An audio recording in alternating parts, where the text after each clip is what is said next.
What's up, YouTube? This is Too Raw for TV. All right, so before I get into this video, I want to give a shout out to the brother Swarthy Wizard for the $50 donation via the PayPal. Much respect to him for showing love to Too Raw for TV. And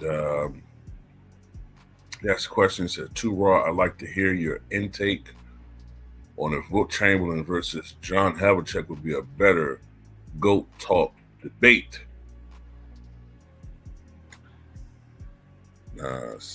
Soon he means whether this would be a better GOAT talk, GOAT debate subject matter than the media fabricated LeBron versus MJ. Just go over these two guys' resumes. Of course, Wilt Chamberlain, one of the greatest players the game has ever seen. I'm in the minority opinion that he's the GOAT. I know that's not really popular anymore. Wilt Chamberlain played in the NBA from 1959 to 1973. Two-time NBA champion, 1972 Finals MVP. Probably would have been 1967 Finals MVP if the award existed then. Four-time league MVP, 13-time All-Star. All-Star every year he played, with the exception of the 1 year when he was injured, 1969-70. He was a 1960 All-Star Game MVP, 7-time All-NBA first team, 3 times All-NBA second team. 2-time NBA All-Defensive first team, Rookie of the Year, 7-time scoring champion, second only to Michael Jordan. 11-time NBA rebounding champion, nobody even close to that. Led the league in assists back in 1968, the first big man to do so. NBA anniversary teams, 35th, 50th, and 75th. Number 13 retired by the Harlem Globetrotters. Number 13 retired by the Golden State Warriors. Number 13 retired by the Philadelphia 76ers. Number 13 retired by the Los Angeles Lakers. And both career averages of 30.1 points per game, 22.9 rebounds, and 4.4 assists per contest. John Havlicek has an amazing resume as well. 8-time NBA champion, played from 1962 to 1978. 1974 Finals MVP, 13-time All-Star, 4-time All-NBA first teamer, 7-time All-NBA second teamer, 5 times NBA All-Defensive first team, 3 times All-Defensive second team, NBA All-Rookie first team, NBA anniversary team, 35th, 50th, and 75th. Number 17 retired by the Celtics. And both career averages of 20.8 points, 6.3 rebounds, and 4.8 assists per contest. So, here's the thing. These two players are absolutely all-time greats. Wilt, to me, is the GOAT. I think most sensible people at least have him in their top 10. Probable, still a majority have him in the top 5. John Havlicek is considered more of a, I don't know now what he would be now. Most people list, I would say probably top 30. But when I was growing up, he was generally in people's top 20. So even when he was more recent in people's memories, 80s and 90s, he was still not seen as a top 10 player, whereas Wilt was. As a matter of fact, Wilt was in the GOAT conversation. What was the difference? Because John Havlicek had 8 championships to Wilt's 2. So what was the difference? I think the difference was, and that's kind of how I still look at things, championships mean a lot, and that is what players play for. But people got to remember that basketball is a team sport too. I notice people tend to use that phrase or that logic when they're trying to diminish a great player's accomplishments when he's won a lot of championships. With Michael Jordan, with Bill Russell, with Kareem. Anybody that has a lot of championships, their detractors will say, Well, man, it's a team sport. It's a team sport, so you can't give him all the credit, which is true. And we say it all the time with LeBron and Ramon James. It's interesting with his supporters. Whenever they win, we got to remind them it's a team sport because they want to give him all the credit. But when they lose, they remember all the time it's a team sport. You see how that works. As I said before, I always love this phrase: "Victory has 1,000 fathers, but defeat is an orphan." Nobody wants anything to do with defeat. They run away from it. You know, so you got all these Kamala Harris supporters crying that we need to stop talking about her now that she won. I mean, that she lost. You know what I mean? But anyway, stay on subject here. John Havlicek won 8 championships. But for 6 of those championships, he was playing with a player, Bill Russell, that was one of the most dominant players in the NBA, one of the great centers of all time. And it's hard to ignore the fact that John Havlicek played with other great all-time players. He played with Dave Cowens. He played with, as I said, Bill Russell. He played with Tommy Heinsohn. He played with Bob Cousy. He played with Sam Jones. He played with, who am I forgetting? Bill Sharman. He played with these all-time greats.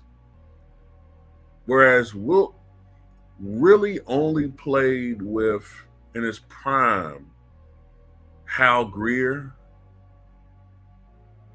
And then later on, he played with Chet Walker, who we lost this year, I believe. It was this year. You know, he played with Luke Jackson. It wasn't until he got with the Lakers that he played with Elgin Baylor and Jerry Westbrook. By that time, they were past their prime. So, you know, it's as great as John Havlicek is, he did play on what we would call, for much of that winning, super teams, right? So I'm not trying to diminish John Havlicek's greatness, but I mean, when you look at the supporting cast, he did have a lot of help. So while he is individually a great all-time player, I think he's probably the second greatest defensive small forward of all time. You know, I think that he was one of the great clutch performers of all time. Never mind his field goal percentage. And anybody that played against him would say that in the fourth quarter, you know, if he shot 44% for his career, in the fourth quarter, it's like he was over 50%. He worked his ass off. When he first came to the NBA, he was not a great offensive player. You know, so yeah, no doubt about it. But I don't know if he's in the GOAT conversation because of the fact that he was never a player who came into the NBA and had the responsibility to help turn around a franchise individually. By the time he played with the Boston Celtics, they'd already won, like 3 championships? 1957, 59, 60, 61. They had already won 4 championships. You see what I'm saying? They were already a dynasty before he joined them in 19. Matter of fact, wait a minute, let me think about that. He joined them in 1962, right? So they won a championship in Bill Russell's rookie year, 57, 59, 60, 61. So they already won 5 championships. They already won 5 championships by the time John Havlicek joined. So what I'm saying, they already were a dynasty when he came to the team. So he already would further improve a team that was already a dynasty. Whereas Wilt Chamberlain joined the Philadelphia Warriors in 1959 when they were about 3 or 4 years removed, 3 years removed from a championship. You know, he played with Paul Harrison, but Paul Harrison was on the downside of his career. Neil Johnson was retired, I think, by then. You know, Guy Rogers was a really, really good player, but, you know, he wasn't one of the dominant players in the NBA.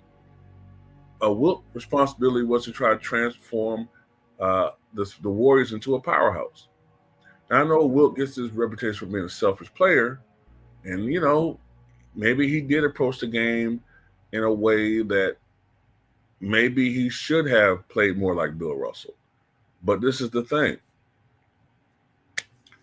Do we ignore the fact, and this is the argument that I always bring up with Bill Russell fans? Wilt Chamberlain, when he played with the Lakers, showed that he could play like Bill Russell. By that point in time with the Lakers, he was more of a defensive player. He was third, fourth, or fifth in the offensive pecking order. He was rebounding, blocking shots, playmaking. His role had totally changed. He was no longer a primary scorer. He was more efficient than Bill Russell. On one leg, he was out producing Bill Russell as far as rebounding and blocking shots. To me, he was going up against stiffer competition at the time in the early 70s.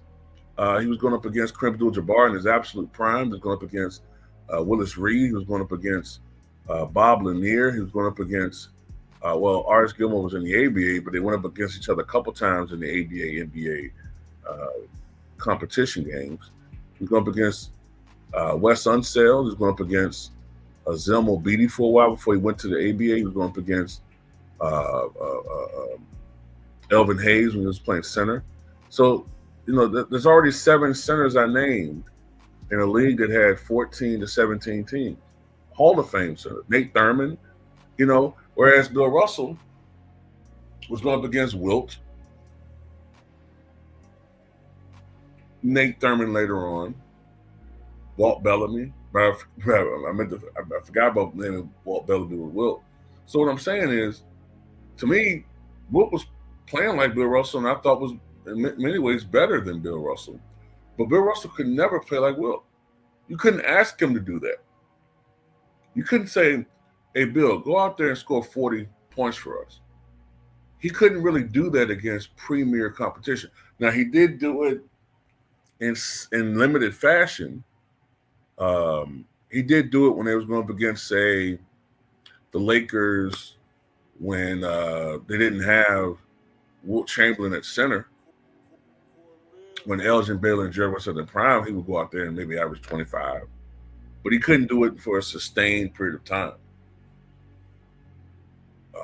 So to me, Wilt Chamberlain was a guy that could do it all.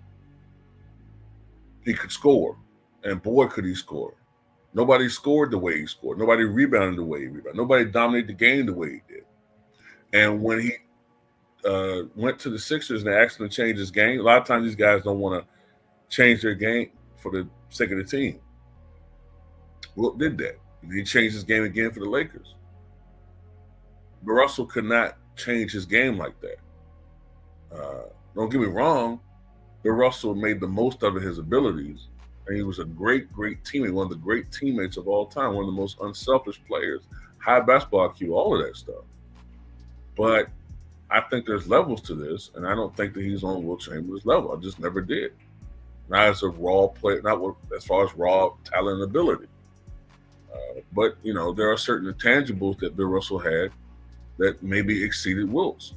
And maybe his skill set and those intangibles were a perfect fit for the Boston Celtics. But if you take them on other teams where he didn't have that great talent around him, I don't know if he would have been successful. And I've said this before. If you switch Nate Thurman with Bill Russell, I think they still win 8-9 championships as far as Boston Celtics is concerned. John Havlicek, tremendous, but I don't think his resume warrants him being in the GOAT talk as far as greatest players of all time. Now, if you're talking about greatest small forwards of all times,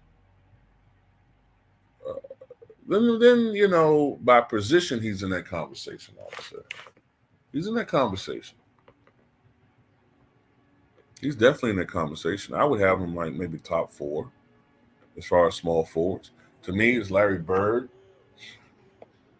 And you include the ABA, Dr. J, LeBron. and then John Havlicek. That's how I would have it. And then from there on down, you have who you ever have. Maybe Rick Barry, Scottie Pippen, Elgin Baylor. Matter of fact, I'll put Elgin probably fifth. And then Rick Barry, Scottie Pippen, maybe Dominique Wilkins, Alex English, etc., etc. But anyway, that's my thoughts on this one. But tell me what you guys think.